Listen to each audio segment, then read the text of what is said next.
आखिरकार इजराइल ने ईरान के खास जगह पे हमला करके क्या हासिल किया, क्या उड़ाया, जानेंगे क्या है मामला। तो वहीं दूसरी तरफ पाकिस्तान के मिसाइलों पर अमेरिका का गाज गिरा, रोक दिया है मिसाइलों को। जियोपॉलिटिक्स में बहुत कुछ चल रहा है, हमेशा की तरह जानने को मिलेगा बहुत कुछ। आइए जानते हैं इन खबरों को विस्तार से। एक तो मध्य पूर्व में बढ़ते तनाव के बीच इराक के एक सैन्य अड्डे पर एक बड़ा विस्फोट हुआ है, जिसमें एक व्यक्ति की मौत हो गई है और अन्य घायल हो गए हैं। कहा जा रहा है कि मिलिट्री बेस पर जिस जगह हमला हुआ है उसका इस्तेमाल इराक के पॉपुलर मोबिलाइजेशन फोर्सेज द्वारा किया जाता है और ये बगदाद के दक्षिण में है। हालांकि विस्फोट का कारण अभी भी सामने नहीं आया है, लेकिन घटना की पुष्टि राजधानी बगदाद के दक्षिण में बेबीलोन गवर्नरेट में सुरक्षा समिति के सदस्य ने की है। विस्फोट की रिपोर्ट के फौरन बाद इजराइल और अमेरिका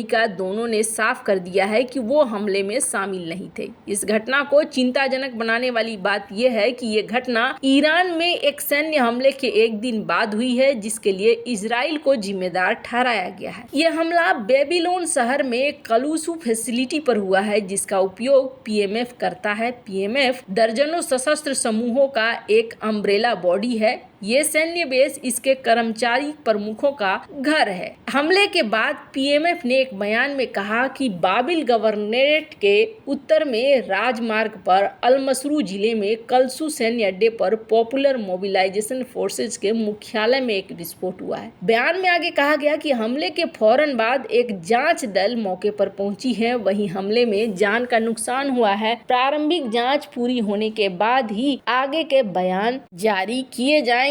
स्क्रीन पर आप देख सकते हैं इस ट्वीट को। इसी बीच यूएस सेंट्रल कमांड ने एक बयान जारी किया है, जिसमें उन्होंने हमले में अमेरिका की भागीदारी को खारिज कर दिया गया है। बयान में कहा गया कि हम उन रिपोर्टों से अवगत हैं जिनमें दावा किया गया कि अमेरिका ने आज इराक में हवाई हमले किए हैं, लेकिन ये खबरें सच नहीं है। अमेरिका ने आज इराक में हवाई हमले नहीं किए हैं। आपको बता दें, साल 2016 में इराकी संसद ने पीएमएफ को इराकी सेना के साथ काम करने वाली एक सरकारी इकाई के रूप में मान्यता देने के लिए एक विधेयक पारित किया था। वहीं इस सैन्य बेस का इस्तेमाल एक वक्त अमेरिकी सेना भी कर दी थी। ये भी ध्यान रखना जरूरी है कि जब इजराइल और हमास के बीच पिछले साल अक्टूबर में युद्ध शुरू हुआ था, उस वक्त जब इराक में अमेरिकी ठिकानों पर ड्रोन और रॉकेट हमले किए गए थे, तो उसमें पीएमएफ के अंदर रहने वाले गुटों की भागीदारी भी कही गई थी। अब जहां एक तरफ ये सब कुछ हो रहा है, तो वहीं दूसरी तरफ सवाल उठ रहा है कि ईरानी परमाणु रिएक्टर पर हमला किया था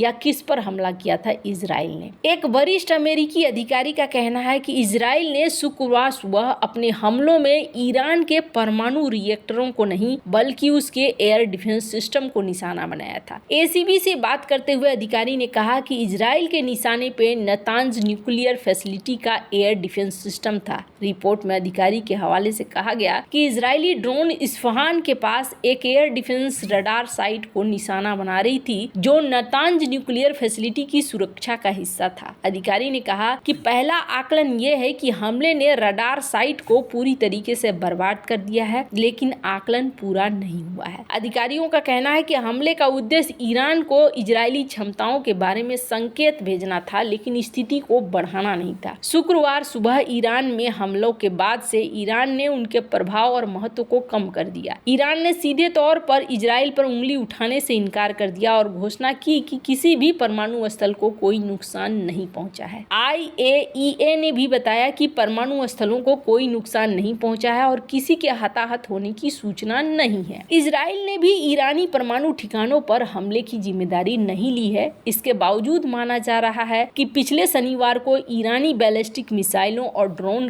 के हमलों के जवाब में इजराइल ने यह हमला किया है। ईरान ने यह हमला दमिश्क में अपने वाणिज्य दूतावास पर हुए इजरायली हमले के जवाब में किया और इस हमले में ईरानी रिवोल्यूशनरी गार्ड कॉर्प्स के एक वरिष्ठ कमांडर सहित कई राजनयिक और सैनिक मारे गए थे। मारा गया ईरानी कमांडर हिजबुल्लाह से जुड़ा था, जो 7 अक्टूबर को हमास के हमले के बाद से लगभग हर दिन इजराइल पर हमला कर रहा है। खैर, जहां एक तरफ ये सब कुछ हो रहा है, वहीं क्या पाकिस्तान के ऊपर अमेरिका का गुस्सा फूट रहा है। पाकिस्तान में ईरान के राष्ट्रपति इब्राहिम इब्राहिम रईसी 22 अप्रैल को 3 दिनों की आधिकारिक यात्रा पर पहुंचेंगे, लेकिन उनकी इस यात्रा से पहले पाकिस्तान के बैलिस्टिक मिसाइल कार्यक्रम को एक बड़ा झटका लगा है। अमेरिका ने पाकिस्तान के बैलिस्टिक मिसाइल प्रोग्राम के लिए आवश्यक वस्तुओं की आपूर्ति करने के लिए 3 चीनी कंपनियों और बेलारूस स्थित एक फर्म के खिलाफ प्रतिबंध लगाया है। जिन संस्थाओं पर प्रतिबंध लगाया गया है उनमें 3 चीनी कंपनियां सियान लोंगडे